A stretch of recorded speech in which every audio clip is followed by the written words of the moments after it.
اگرچہ مطلب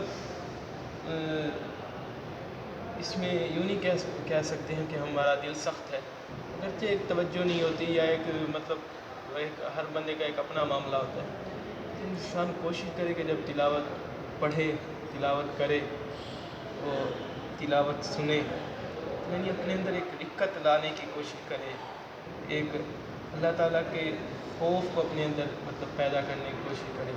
اور اس میں کوئی شک نہیں ہے، میں تو اس نتیجے پہ پہنچا ہوں کہ قرآن کی بہت ساری ایسی آیتیں ہیں، بہت ساری ایسی صورتیں ہیں کہ جن کو انسان مطلب پڑھ کے اللہ تعالیٰ کا خوف حاصل کر سکتا ہے۔ اس کے علاوہ وہ جو ہے ان کو جب پڑھے گا تو اگر اس کو رونا نہیں آ رہا، وہ تھوڑا سا تکلف کرے، اس کو رونا بھی آئے گا۔ اگر پھر بھی اس کو مطلب کچھ نہیں اثر پڑ رہا تو وہ ترجمے والا قرآن اٹھا کے پڑھ لے، کم از کم تھوڑا سا اس کا مطلب نیچے بھی تائرانہ نظر پھیر لے۔ اس طرح مطلب ایک قرآن کی محبت بڑھے گی ہماری جو ہے قرآن کے ساتھ۔ اور یہ بھی ضروری نہیں ہے کہ ہر وقت ہم پڑھیں، جس وقت ہم چاہیں پڑھیں اور ہمیں مزہ آئے، لطف آئے۔ مطلب بہت دفعہ ایسا بھی ہوتا ہے کہ انسان پڑھتا ہے تو خالی بس پڑھتا ہی ہے، بس وہ اس کے الفاظ جو ہے اس کے منہ سے نکلتے ہیں، بس وہ لفظ کی تعریف پوری ہوتی ہے کہ جو کچھ منہ سے نکلے ہیں، لیکن وہ ہے نا قلب کا مطلب ہے پھر جانا۔ صحابہ کرام علیہ رضوان کے نے جب حضور کی بارگاہ میں عرض کیا کہ یا رسول اللہ، جب ہم آپ کی بارگاہ میں ہوتے ہیں تو ہمارے دل دنیا سے بالکل کھلے ہوئے ہوتے ہیں، تو پھر حضور نے فرمایا کہ یہ میں نے امیر السنت سے سوال کیا تھا، تو اس وقت امیر السنت نے مجھے حدیث سنائی تھی، میں نے ان سے سوال کیا تھا کہ بابا کبھی ہماری کیفیت ایسی بن جاتی ہے کہ بس ہم کہتے ہیں ہم ذکر اللہ کرتے رہیں، درود پڑھتے رہیں، نماز پڑھتے رہیں، نیکی کی دعوت دیں، سب کچھ کریں، کبھی ایسا ہو جاتی ہے حالت کہ کچھ بھی کرنے کو دل نہیں کر رہا ہوتا، تو پھر یہ باپا نے حدیث پیش کی تھی، حضور نے فرمایا کہ اے صحابہ اگر تمہاری یہی حالت رہے جو میرے پاس ہوتی ہے، مفہوم حدیث ہے، تو بادل تم پہ وہ سایہ کریں، اس طرح کے الفاظ ہیں، ایسے ہے یا کچھ اور بھی، فرشتے پتہ نہیں ہے، بادل سایہ کریں، اس طرح کے الفاظ ہیں۔ تو مطلب اس میں بھی دل برداشتہ نہیں ہوا کریں، اگر بالفرض کبھی پڑھنے میں لطف نہیں آ رہا تو بھی کوئی مسئلہ نہیں ہے، لیکن عادت بنائیں، پڑھتے رہیں، انشاءاللہ ایک دن آئے گا کہ ہم جب چاہیں گے لطف لینے کی کوشش کریں گے، مزہ لینے کی کوشش کریں گے، تھوڑا سا تکلف کریں گے، اگر مزہ بالکل ابتداء نہیں آ رہا ہوگا، انشاءاللہ مزہ بھی آئے گا، لطف بھی آئے گا۔ فرماتے جب نوجوان پڑھتا ہے تو اس کی رگ رگ سے اس کی رگ رگ میں یہ ڈال دی جاتا ہے نور یا اس طرح کا۔ اور لطف، اور یہ تو آپ سمجھ ہی سکتے ہیں کہ کوئی بھی شرعی کام، کوئی بھی دینی کام فائدہ اس وقت دیتا ہے جب اس کا حقوق اس کے ادا کر کے ہی اس کو ادا کیا جائے، اور یہ بھی ماشاءاللہ آپ کوشش کر رہے ہیں، کوشش کرتے ہیں کہ اللہ کی توفیق سے تلفظات و مخارج وہ جب مضبوط ہوتے ہیں تب پھر جب پڑھتا ہے تو پھر ایک لطف مزید بڑھ جاتا ہے۔ اب ایک انسان ایک سادہ سالن کھاتا ہے، بلا تمثیل و تشبیہ، مشابہت نہیں دے رہا، کہ آپ ہوٹل سے جب جاتے ہیں تو سادہ سالن کھاتے ہیں تو اس کا آپ کو وہ ٹیسٹ نہیں آتا، لطف نہیں آتا، مزہ نہیں آتا، ذائقہ نہیں آتا، لیکن جب آپ کہتے ہیں 10 روپے مزید بھر دیتے ہیں نا، 20 روپے مزید بھر کے آپ فرائی کروا لیتے ہیں، کرتا کیا وہ تھوڑا سا وہ جو ہے اس میں گھی کی وہ تری سی ڈال دیتا ہے، اور 2 چھوٹے چھوٹے مرچ کے وہ سبز مرچ کے ٹکڑے ڈال دیتا ہے، اس کے علاوہ وہ تھوڑا سا دھنیا ڈال کے وہ بس وہ گھما دیتا ہے۔ میں نے دیکھا ہے کہ بس اوقات 1 منٹ پورا بھی نہیں وہ گھماتا، لیکن اس کو جب بندہ کھاتا ہے تو ایک لطف بہت زیادہ بڑھ جاتا ہے، کام صرف کچھ سیکنڈ کا ہوتا ہے، مطلب محنت کچھ مہینوں کی ہے، کچھ عرصے کی ہے، کچھ دنوں کی ہے، کچھ ہفتوں کی ہے، لیکن ہم نے پوری زندگی ہمارے پاس ہے 60 سال 70 سال، اس کے اندر جو ہے ہم مطلب پڑھتے رہیں گے، پھر تو ہمارے پاس اب ایک وقت ایسا بھی آ جاتا ہے کہ انسان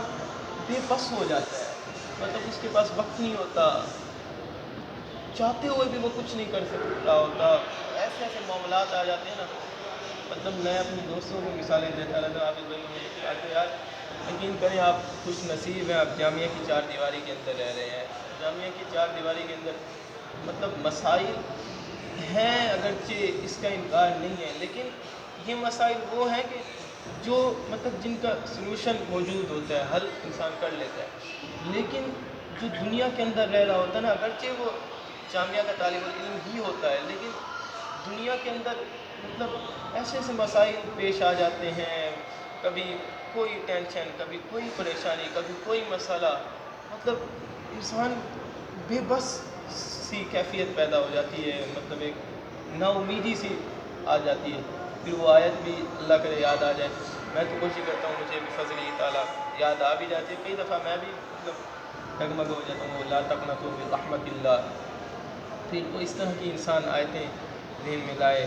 یہ لاک ڈاؤن میں ہو گئی میرا کلاس میں اسلام آباد میں بھی پڑھتے ہیں، وہ بتا رہے ہیں کہ عقائد کے خامسہ ترجیح کی عقائد کے حوالے سے ڈگمگا گیا. اس طرح میں انتظار میں تھا کب جامع کھلے، کہتا میں بس سکون محسوس کرتا ہوں. وہ کہتا کہ پھر اس نے تباہی مزید بتائی کہ جمعے تک رہ گیا تھا. میں نے کہا آگے نہیں بتانا ان کو، میں نے منع کرتا لیکن اس نے بتا دیا نہیں بتانا تھا. یہ کہتا جمعے تک پہنچی گا، یہ حالت ہے.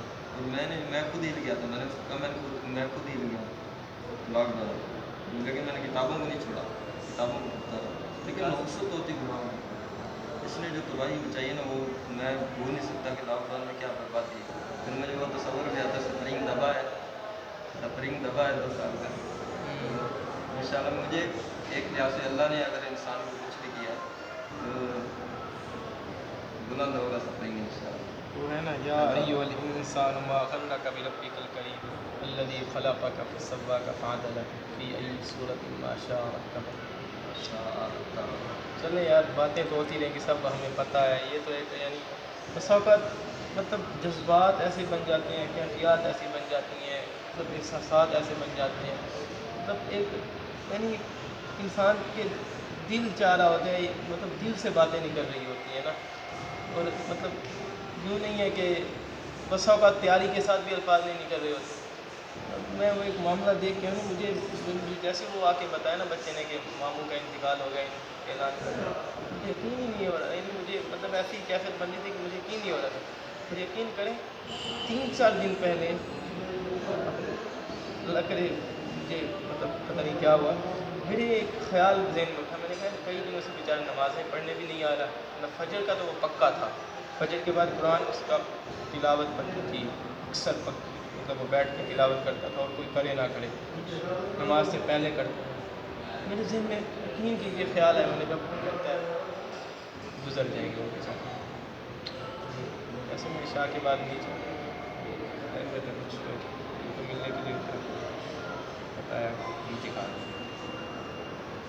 ہمیں بھی اپنی موت کو یاد رکھنا چاہیے. اور سب سے یار بڑی حضور کا تو کوئی بھی فرمان آپ اٹھا کے دیکھ لینا، قرآن کی کوئی بھی آیت اٹھا کے دیکھ لینا، واللہ میرا ایک مطلب میں یہ اس کا یعنی اس دعوے کی دلیل میرے پاس نہیں ہے، میں نہیں دے سکتا. میرے احساسات ہیں، یہ میرے جذبات یہ کہتے ہیں کہ انسان کی کو نصیحت کے لیے، انسان کے اعمال کی درستگی کے لیے، انسان کو گناہوں سے بچانے کے لیے کوئی قرآن کی نصیحت والی اس طرح کی ایک سبق آموز آیت ہی کافی ہے، کوئی ایک حدیث ہی کافی ہے. اب یار اس سے بڑی مثال کے طور پہ آیت کیا ہو سکتی ہے؟ فَمَن يَعْمَلْ مِثْقَالَ ذَرَّةٍ خَيْرًا يَرَهُ وَمَن يَعْمَلْ مِثْقَالَ ذَرَّةٍ شَرًّا يَرَهُ يَوْمَئِذٍ تُحَدِّثُ أَخْبَارَهَا بِأَنَّ رَبَّكَ أَوْحَىٰ لَهَا. وہ ہے القاریۃ ما القاریۃ وما أدراک ما القاریۃ یوم یکون الناس کالفراش المبثوث وتکون الجبال کالعہن المنفوش. اس کا ترجمہ کیا ہوگا؟ اس آتم تصور خیر، یہ بھی قرآن کی آیت ہے. تمہارے لیے بہتری ہے، اللہ جب فرما روزے دار بن جائے گا تو یعنی یہ گناہوں سے اچانک بچے گا خود بخود. جب پیٹ میں بھی کچھ نہیں جائے گا تو گناہوں سے تو بچے گا. فلا تقل لهما اف، یہ بھی ایک سبق دے رہا ہے. قرآن کی کوئی بھی آیت، کوئی بھی حدیث اٹھا. اب یہ حدیث جس نے پڑھی ہوگی سنن ابی داؤد میں، مشکوٰۃ المصابیح میں، کئی بڑی بڑی کتب حدیث میں حدیث موجود ہے، پتہ نہیں شاید آپ نے سنی ہے. فرمایا کہ میری امت کی عمریں 60 سے 70 سال کے درمیان ہوں گی. بڑی بہت کم لوگ ہوں گے جو اس سے اوپر جائیں گے. یار مطلب اب جو ایک مسلمان ایک دنیاوی تحقیقات سن رہا ہوتا ہے اس پہ بھی یقین کر لیتا ہے. اور آج کے دور میں تو ہمارا ایک مشاہدہ ہے نا، میں اکثر یہ کہتا رہتا ہوں، مطلب جمعے میں کئی دفعہ میں نے بیان کیا، میں کہ یار ہم یہ دیکھیں کہ ہمارے جو دادا تھے کیا آج وہ موجود ہیں دنیا میں؟ اکثر کے نہیں ہوتے جو بڑے ہو جاتے ہیں. یہ جو ہماری طرح نوجوان ہوتے ہیں ان کے اگر دادا ہوتے ہیں تو پردادا ہرگز نہیں ہوتے. تو میں یہ مطلب ہم یہ سوچیں اپنے بارے میں کہ یار ہم نے بھی ایک دن دادا بننا ہے، ورنہ کم از کم پردادا تو بننا ہے. تو ہمارے جو پڑ پوتے ہوں گے یا پڑ نواسے ہوں گے جو بھی ان کو کہیں گے، وہ پھر مطلب ہم نہیں دیکھ سکیں گے.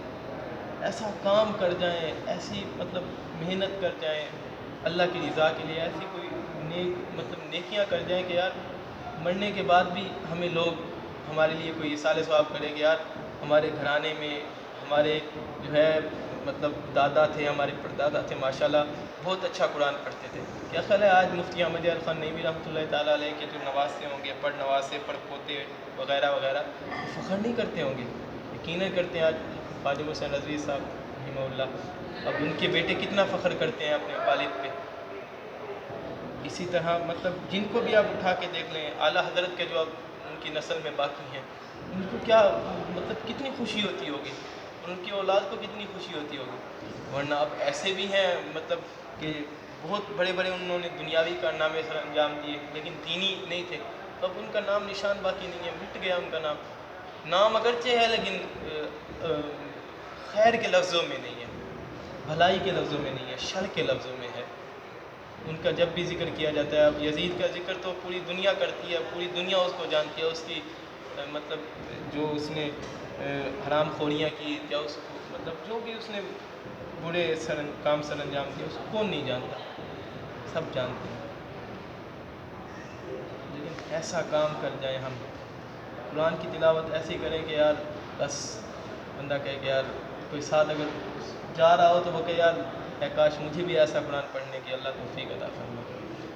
ہمارا ایک دنیا کا ایک ٹرینڈ ہے، فطرت ہے ہماری کہ یار ہم اگر کسی کو اچھے کپڑے پہنتے ہوئے دیکھتے ہیں یا کسی کے پاس ایک اچھا موبائل یا کوئی بھی اس طرح کی دنیاوی چیز دیکھتے ہیں تو ہماری ایک تمنا ہوتی ہے یار ہم بھی ایسا، ہمارے پاس بھی ایسا موبائل ہو یا ہمارے بھی کپڑے ایسے ہوں یا ہماری بھی یہ فلاں نعمت ہمیں بھی مل جائے.